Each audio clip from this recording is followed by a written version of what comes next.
প্ৰতি চিৰকৃতজ্ঞ আৰু তেখেতক আন্তৰিক ধন্যবাদ জনাইছোঁ। আৰু তেখেতৰ নিচিনা এজন ব্যক্তিৰ তলত, কৰ্মদক্ষ ব্যক্তিৰ তলত, প্ৰতিভাৱান ব্যক্তিৰ তলত কাম কৰিব পৰাটো সঁচাকৈ সৌভাগ্য। যোৱা 5টা বছৰত তেখেতে যিমানখিনি পৰামৰ্শৰে যেনেধৰণে তেওঁ সহযোগত কাম কৰিবলৈ যথেষ্ট অভিজ্ঞতা হৈছে, আৰু আমি ভাবোঁ তেনেকুৱা ব্যক্তি হয়তো অসমত ভৱিষ্যতে নোলাব। আৰু তেখেতে এনেধৰণে আমাৰ কামবিলাক হোৱাত তেওঁ পৰামৰ্শ আগবঢ়ায়। সকলো কাম তেখেতে নিজেই মনিটৰিং কৰে। আৰু তেখেতৰ দৃষ্টিত যে মই আকৌ পুনৰ তেখেতৰ দৃষ্টিত মই প্ৰাৰ্থিত্ব পাম বুলি সঁচাকৈ মই গৌৰৱান্বিত হৈছোঁ যে তেখেতে আকৌ আজি আনুষ্ঠানিকভাৱে নহ'লেও ৰাইজৰ আগত অন্তত কথাখিনি অৱগত কৰিছে যে আমাৰ তেওঁৱে হাইকমাণ্ড, তেওঁৱে অসমৰ মুখ্যমন্ত্ৰী, আৰু তেনেকুৱা এজন জনপ্ৰিয় ব্যক্তি আজি আকৌ যদি মোক দায়িত্ব আনুষ্ঠানিকভাৱে অৰ্পণ কৰে সমষ্টিটোৰ তৃতীয়বাৰৰ কাৰণে, মই নিশ্চয় পূৰ্বতকৈ অধিক কৰ্মতৎপৰতাৰে ৰাইজৰ সেৱা কৰিম বুলি মই ৰাইজক প্ৰতিশ্ৰুতি দিছোঁ।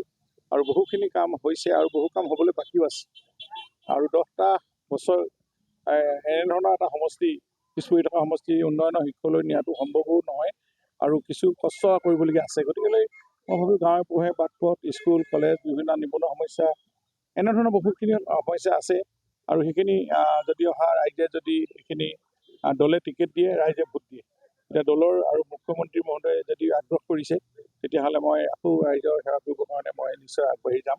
আৰু ৰাইজৰ সহযোগ লাগিব। ৰাইজৰ সহযোগ সহায় অবিহনে কোনো ধৰণে আমি এইখিনি আমি প্ৰাৰ্থিত্ব পালেও আমি জিকিব নোৱাৰিম।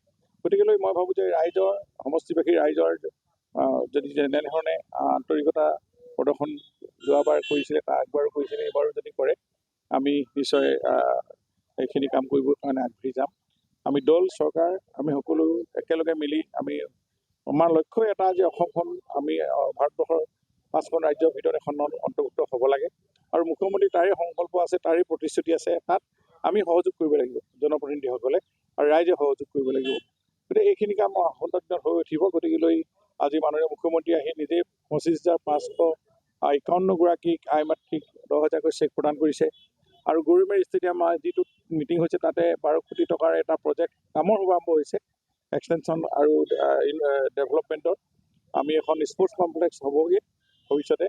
আৰু তাৰ উপৰিও আছাম মালাৰ এটা ৰাস্তাৰ যি উদ্বোধন হৈছে, যোৱাবাৰ 2.0 যিটো দিছিল 39 কিলোমিটাৰ পিঠাগুটিৰ পৰা আমাৰ পাটহুলৈকে, আৰু তাৰ 92 কোটি টকাৰ কামটো সম্পূৰ্ণ হৈ গ'ল। আজি উদ্বোধন কৰিছে, হয়তো সম্ভৱতঃ অসমৰ ভিতৰত 2.0 আছাম মালা এইটো প্ৰথম হৈছে উদ্বোধন। আৰু 3.0 কাৰণে আমাক আৰু এটা ৰাস্তা এবাৰ দিছিল, ভজুৰ পৰা কাকতিবাৰী হৈ জজুৰিলৈকে। এইটো ৰাস্তাই আমি এতিয়া ইয়াতে আছোঁ। তেওঁ যেতিয়া ডিজিটেলি ইন'ভেশ্যন কৰিলে, আমি ইয়াত ফিজিকেলি ইয়াতে ফলকখন উন্মোচন কৰিবৰ কাৰণে ইয়াতে সমবেত হ'লোঁ। মুখ্যমন্ত্ৰীক পুনৰ কৃতজ্ঞতা জনাইছোঁ। কেইবাখনো হাইস্কুলৰ তেওঁ এনাউন্স কৰিছে। ৱাটাৰ ৰিচোৰ্চৰ দিচাং বান্ধৰ কেইটাত 4টা প্ৰজেক্টৰ তেওঁ কামৰ আৰম্ভ কৰিছে। গতিকে এইখিনি কাম হৈ উঠিলে নিশ্চয় স্বাভাৱিকতে সমষ্টিটোৰ মূল সমস্যাৰ ভিতৰত এই সমস্যাকেইটা সমাধান হ'লে ৰাইজৰ বহুখিনি দীৰ্ঘদিনীয়া সমস্যা পূৰণ হ'ব।